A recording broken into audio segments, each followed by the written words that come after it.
last time you saw us, it was doe management round 2.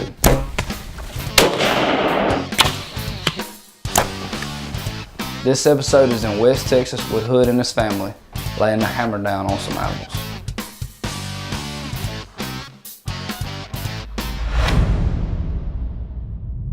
The first section of this video is when my wife comes into town after the guys get done doing some exotic hunting, and we're trying to get her first animal ever on the ground.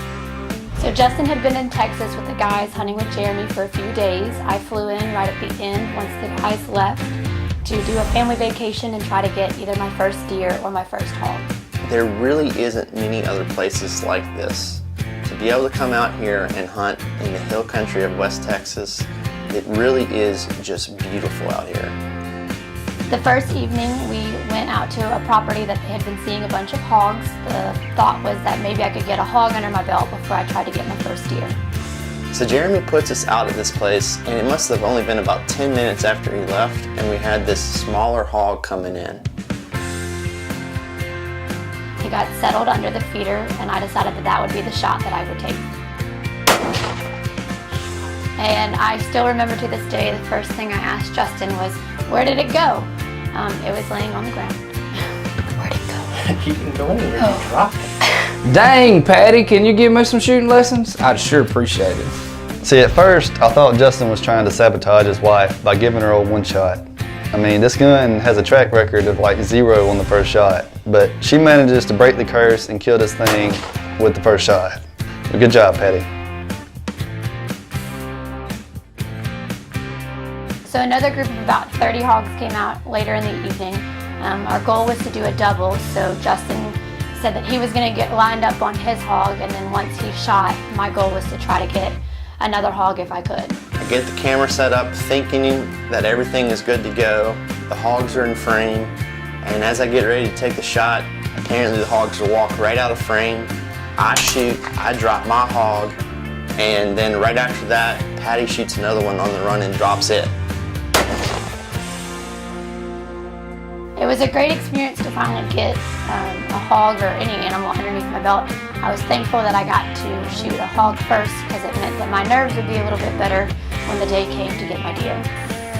So we had a large group come out, and we were hoping they'd come a little bit closer to us, but they started to get antsy, so we went ahead and shot. Justin shot first, and then I got this one as they were going away. I can't tell you how excited I am to see my wife finally harvest the animal for her first time after never hunting her entire life, and I helped teach her how to shoot guns, and then to finally have this moment happen, it was surreal.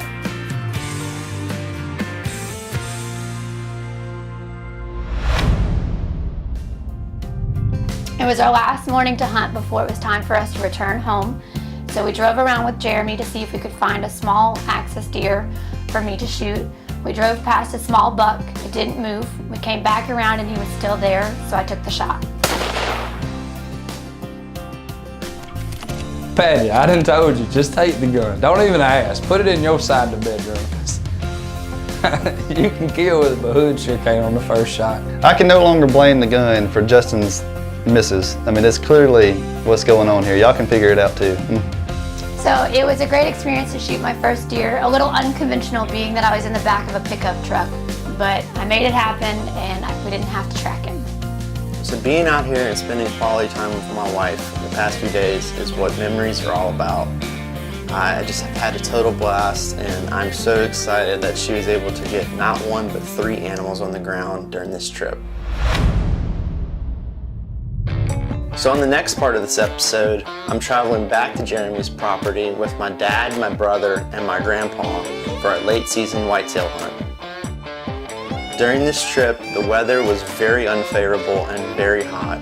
The deer had pretty much already rutted at this point, and we're just hunting whatever stragglers that were left on does. So finally, on one of the last mornings I was out there, I had an 8-point show up that popped out onto the road where we had corned up. Once I got the camera on him and got him in frame, I got situated and squeezed the trigger. Hood, I told you to give Patty that gun. You sure can't hit with it on the first shot. One shot's back at it again. So I'll hurry up and reload and shoot again. You know, I almost thought for a second the gun wasn't cursed, but she puts it back in Justin's hands, and what does he do? He misses the first shot at this great Texas buck and kills it the second shot. I mean, like I said, I think it just runs in Justin's family's blood, honestly. His dad last year, him, I mean, come on, Justin, something ain't adding up. I mean, I don't know why Justin can't make the first shot with old one shot, but I sure can. Man, this is a really pretty buck. It's really symmetrical, which is one of my favorite things. I love a symmetric buck, and he's definitely just getting out the rut because his hocks really stink right now. In the final section of this video is whenever I traveled back to Jeremy's place during turkey season with my buddy Chandler. We didn't have any success turkey hunting, so we decided we would turn our attention to shooting some hogs. So Justin's been itching at the bit to break in this new rifle of his. The 300 Blackout, I mean, it's a bad to the bone bullet. Sure enough, it wasn't very long after we got out there, these hogs came out right to the feeder. I singled one out and I took the shot. Smoked him. Broke in the 300 Blackout the right way there, Hood.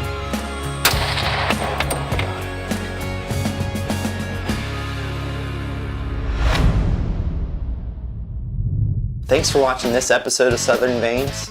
In the next episode, Matthew and Chase are going to show you how they get it done squirrel and quail hunting. There you go.